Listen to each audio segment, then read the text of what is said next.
Hello everyone, मेरे previous video में हमने क्लास 12th इंग्लिश के लेसन 6 पेयर्स एंड पैनकेक्स के 6 मोस्ट इंपॉर्टेंट क्वेश्चन आंसर्स की स्टडी की थी। इस वीडियो में हम आगे के क्वेश्चन आंसर देखेंगे। देखिए question 7, Subbu is described as many sided genius.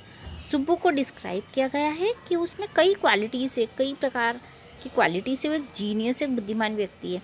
आपको उसकी 4 स्पेशल एबिलिटीज़ बतानी है। आंसर देखिए, पहला, सुब्बू वॉज ऑलवेज चीयरफुल, वो हमेशा उत्साह से भरा हुआ रहता है। दूसरा, he was an amazing actor, वो एक अमेजिंग एक्टर, एक अमेजिंग कवि और एक नॉवलिस्ट था, यानी एक उपन्यासकार था। He was tailor made for films, यानी फिल्मों के लिए बनाया गया एक टेलर था। Next, he could solve any problem, वो हर समस्या को हल कर सकता था। Next, he was generous and charitable, यानी वो बहुत दयालु था और चैरिटेबल यानी भलाई का काम करने वाला व्यक्ति था। ठीक है। क्वेश्चन नंबर 8 देखिए, why was the legal adviser referred to as the opposite by others. कि जो लीगल एडवाइज़र है उसको क्यों रेफर किया गया था कि वो दूसरों से अपोजिट है। The lawyer worked in the story department, यानी जो लॉयर था वो स्टोरी डिपार्टमेंट में काम करता था। ही वॉज ऑफिशियली नोन, उसको ऑफिशियली जाना जाता था कि वो लीगल एडवाइज़र है, लेकिन उसकी जो एक्शंस थी वो उससे दूसरों को कोई फ़ायदा नहीं होता था। He destroyed the career of an actress, क्योंकि उसने एक बार एक अभिनेत्री के करियर को डिस्ट्रॉय कर दिया था।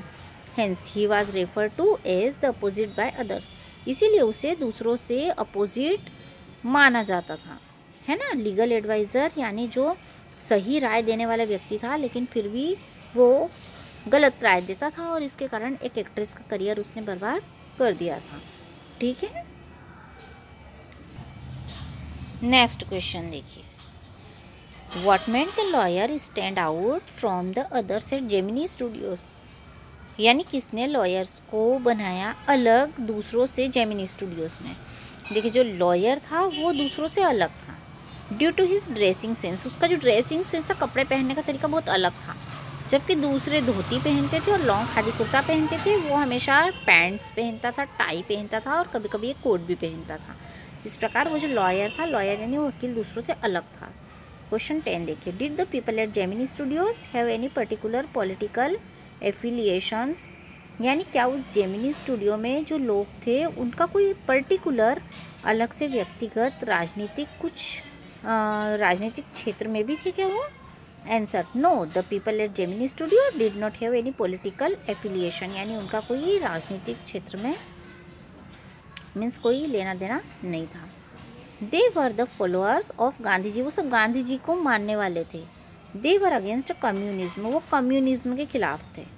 क्वेश्चन 11 देखिए, why was the moral rearmament army welcomed at the studios, यानी क्यों मोरल रियर मामेंट आर्मी का स्वागत किया गया इस स्टूडियो में।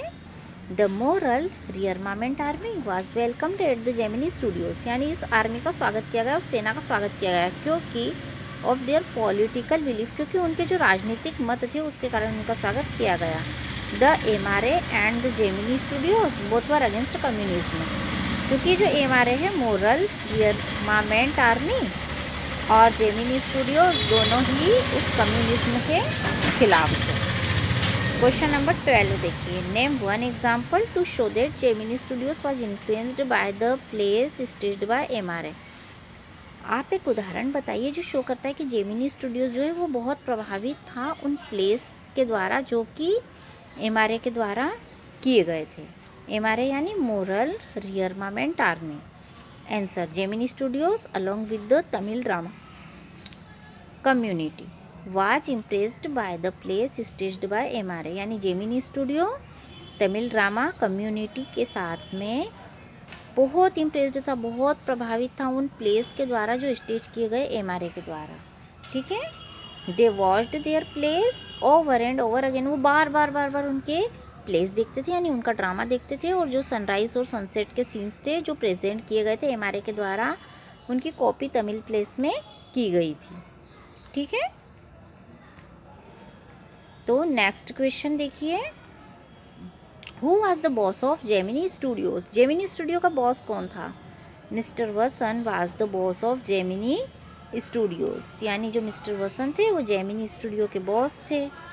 नेक्स्ट क्वेश्चन देखिए, what cause the lack of communication, क्या कारण था कि जो लेक ऑफ कम्युनिकेशन थी, बातचीत की कमी थी इंग्लिश मेन के बीच में और लोगों के बीच में जो कि जेमिनी स्टूडियोज में थे, उनके बीच में बातचीत की कमी क्यों थी?